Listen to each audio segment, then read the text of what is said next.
Olá, vamos dar início ao primeiro Arte por Toda Parte. E hoje vamos falar sobre a história do teatro.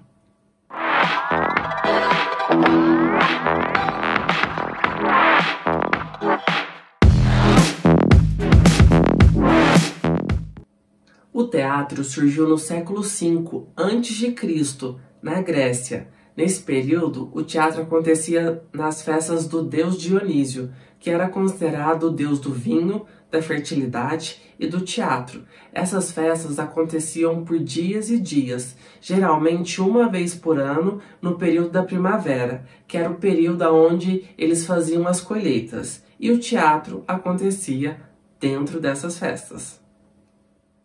O teatro grego que conhecemos hoje surgiu, segundo historiadores, de um acontecimento inusitado. Quando um participante desse ritual sagrado resolve se vestir com uma máscara ornada de cachos de uva e sobe no tablado em praça pública e diz: "Eu sou Dionísio", todos ficam espantados com a coragem desse ser humano em colocar-se no lugar de um deus, ou melhor, fingir ser um deus, coisa que até então não havia acontecido. Pois um deus era para ser louvado, era para ser intocável. Este homem se chamava Tepes, considerado o primeiro ator da história do teatro ocidental. Então Tepes se torna uma das principais figuras do teatro mundial porque ele é considerado o primeiro ator, por conta de sua ousadia. Naquela época, naquele período, as pessoas não faziam representações, ou seja, elas não fingiam ser um personagem, alguém, elas eram elas mesmas. E naquele período, o Tepes ele faz toda uma revolução, porque ele tenta transformar o sagrado em profano, a realidade em faz de conta e os rituais em teatro, algo que não era muito comum naquele período. Este acontecimento é o marco inicial da ação dramática. Paralelos a este acontecimento sociocultural, vão surgindo os prédios teatrais gregos, que eram construções ao ar livre, formadas em encostas para facilitar o escalonamento das arquibancadas. O prédio teatral grego era formado basicamente da seguinte estrutura: arquibancada, orquestra, tumelê, proscênio e palco. A arquibancada era feita de pedras e sua utilização pelos cidadãos gregos era democrática. Dali, todos podiam assistir com a mesma qualidade de visão às tragédias, comédias e sátiras. A orquestra era o espaço central circular, onde o coro, formado por dançarinos, se apresentava. O tumelê era uma pedra fincada no centro da orquestra, destinada às oferendas para o deus Dionísio.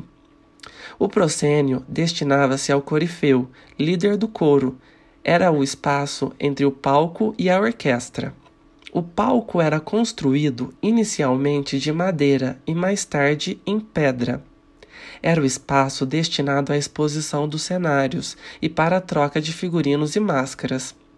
Podemos encontrar diferentes vestígios dessa cultura artística em nosso teatro contemporâneo, bastando um estudo aprofundado por diferentes olhares estéticos.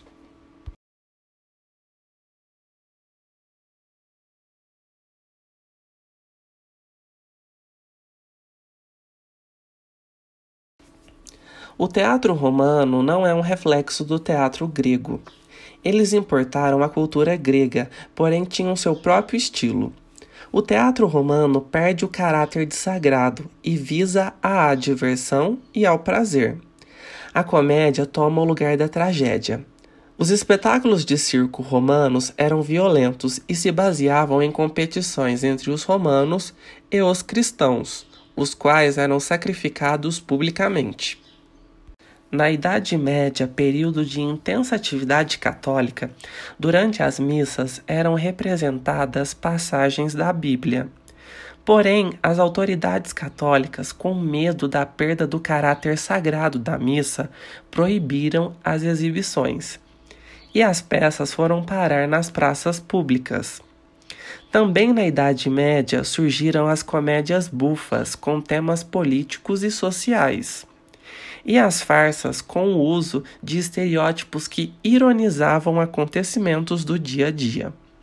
Apareceram os saltimbancos, companhias de teatro que iam de cidade em cidade apresentando seus espetáculos. Nos séculos XVIII e XIX, a Europa teve várias revoluções.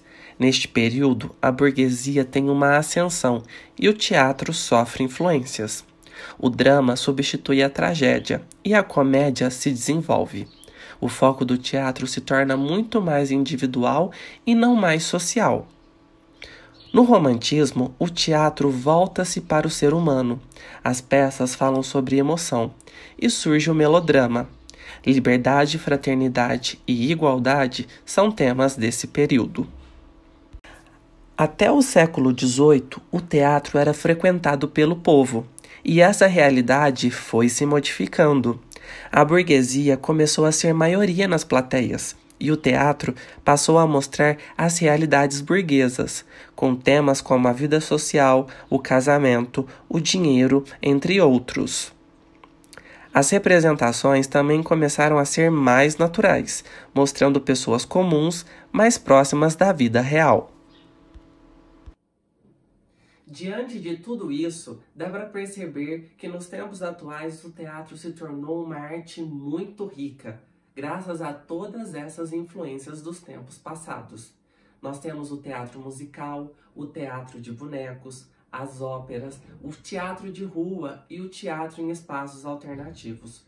O teatro é uma linguagem múltipla que pode ser executada de diversas maneiras.